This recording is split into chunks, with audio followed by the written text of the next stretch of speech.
안녕하세요, 식식입니다. 오늘은 무요리 3탄 무밥입니다. 무밥.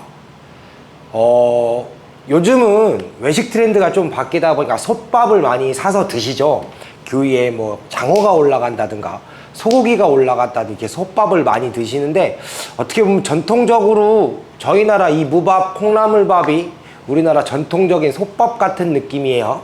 솥밥을 한번 만들어 볼 건데, 중요한 건 쌀이죠. 제일 힘드실 거예요. 자, 집에서 취사 기능이 가능한 밥솥에 무밥이나 콩나물밥, 뭐 솥밥에 올라가는 자몽어밥 다 가능합니다. 근데 왜 냄비밥을 할까요? 계량도 어렵고 만들기도 어려운데, 그거는 이제 그냥 흰밥은 두고두고 보관이 되지만 위에 토핑이 올라간 밥들은 보통 그때 다 드셔야 돼요. 그렇기 때문에 냄비에다 밥을 좀 많이 하죠. 뭐 콩나물밥, 무밥 이런 게 많이 하는데, 방법은 간단해요. 어렵지 않아요, 여러분. 간단해요.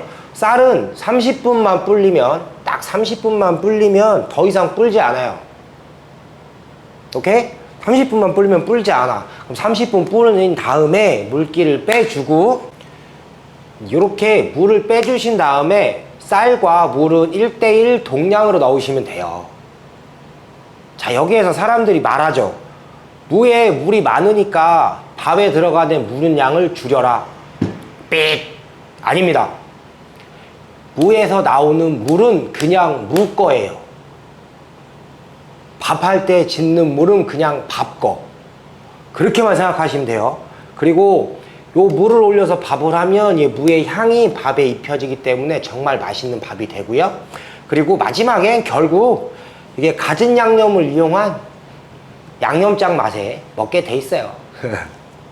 쌀은 30분 이상 불린 다음에 물기를 충분히 빼놨습니다. 같은 용량을 1:1로 넣으면 되기 때문에 요 통에 딱 들어가더라고요. 그래서 요 통에 딱 집어 넣어놨고요. 이렇게 쌀을 준비했고, 쌀을 솥에다 넣습니다. 넣고 이 통 하나만큼만 물 넣으시면 돼요. 쭉쭉쭉쭉.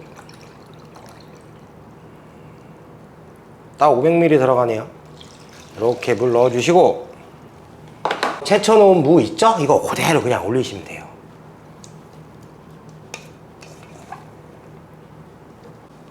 자, 요렇게만 해도 상관없습니다. 근데 저는 좀 이따가 제가 시식할 때 말씀드리긴 할 건데, 향을 좀 입힐 거예요. 지금 무밥 만드는 거에 대해서 네이버 블로그나 뭐 유튜브에 이상하게 하시는 분들 있어요. 그건 아닌 것 같거든요. 제가 봤을 때 이상한 거고, 그냥 이대로만 하시면 돼요. 처음에 쌀 계량 잘 하시고, 물 똑같이 넣으시고, 그 다음에 여기다 뭘 넣느냐. 자, 이거 들기름입니다. 들기름을 정말 소량만 살짝 뿌려줄게요.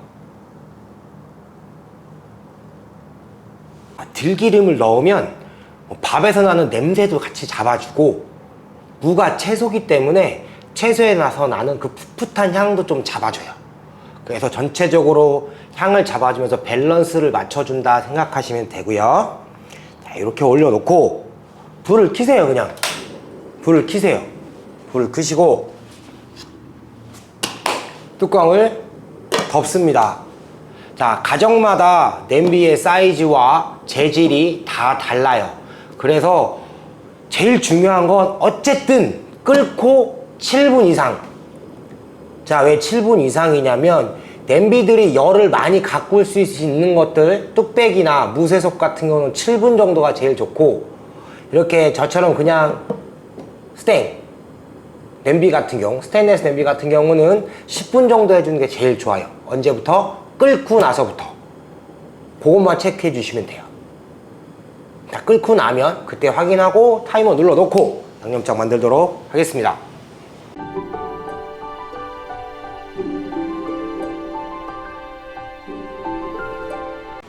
카메라 각도 때문에 잘 안 보이시겠지만 테두리가 끓기 시작했어요. 그래서 불을 중간 불로 좀 줄이시고, 냄비가 얇기 때문에 열 보존이 오래 안 돼서 10분 정도 더 끓여주도록 하겠습니다.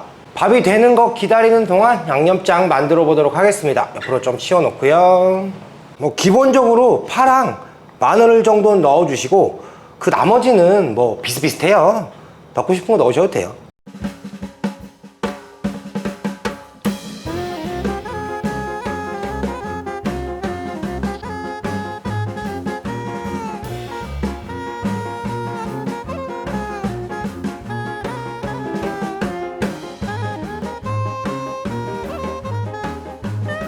자, 우선 간장 2스푼입니다.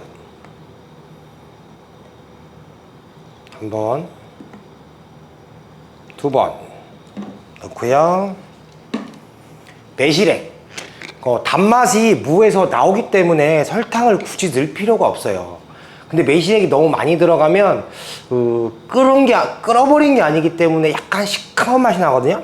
그러니까 매실액은 정말 조금만, 살짝만, 3분의 1스푼 정도 넣고요. 통깨 또 들어가야죠. 통깨 한 스푼 가득 넣겠습니다. 이렇게 넣어주시고 잘 비벼주세요. 파랑 마늘이 많이 들어가야 된다. 그것만 유의하시면 돼요. 그리고 깨도 좀 듬뿍 넣어주시고, 그럼 충분히 맛있어요. 아우, 이거 지금 만들고 있는데도 침이 고요. 지금 이렇게만 해도 충분히 맛있으니까 이렇게 준비해 두시고 밥 되는 거 조금만 기다려 볼게요. 자, 10분 됐습니다. 자, 이제 불을 꺼주시고요. 자, 이제 불은 끈 상태예요.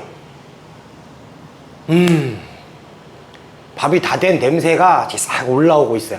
바로 열지 마시고 한 5분에서 10분 정도 뜸을 살짝 들여줄게요. 한 5분 정도 뜸 들였고요. 진짜 한번 열어보도록 하겠습니다.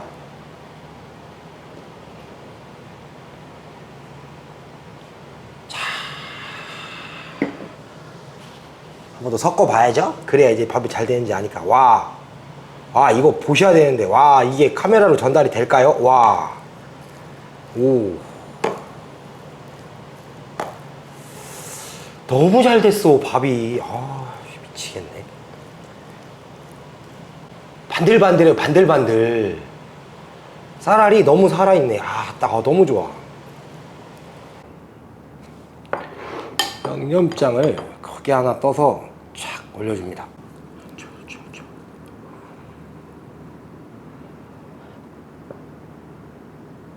잘 먹겠습니다. 죄송해요. 그냥 너무 쩝쩝거리죠. 그냥 한 그릇 다 먹고 할게요. 안 되겠다. 뚝딱. 최고. 감동적이었습니다. 진짜 저희 할머니가 생각나는 맛이었어요. 와. 자, 이제 무 요리를 계속 하면서 이렇게 서치를 좀 해보면, 이번에 무밥 하려고 서치를 좀 해봤더니 두 가지 내용이 제일 많이 나와요. 첫 번째, 쌀을 볶는다. 삑. 리조또도 아니고 쌀을 딱딱하거나 식감을 즐기기 위해 먹는 건 아니다 보니까, 그리고 이렇게만 제가 한 것처럼 해도 충분히 훌륭하게 나옵니다. 그리고 두 번째, 물을 볶는다. 그건 무 나물을 먹지 굳이. 쉽고 간단하게 무밥 해봤고요. 알려드린 포인트 잘 정리하셔서 해보시면 좋을 것 같고, 레시피는 어차피 제가 고정 댓글에 달아 놓을 거니까 댓글 많이 달아주시고 좋아요와 구독도 많이 눌러주시고. 자, 이제 무요리 4탄 뭐 할까요? 4탄 뭐 할까요? 그건 고민을 좀 해보겠습니다. 고민해보고 미스테리로 4탄 돌아오도록 하겠습니다. 지금까지 요리를 요리하는 아저씨, 식식이는 이만 물러갑니다. 안녕. 진짜 할머니 생각난다.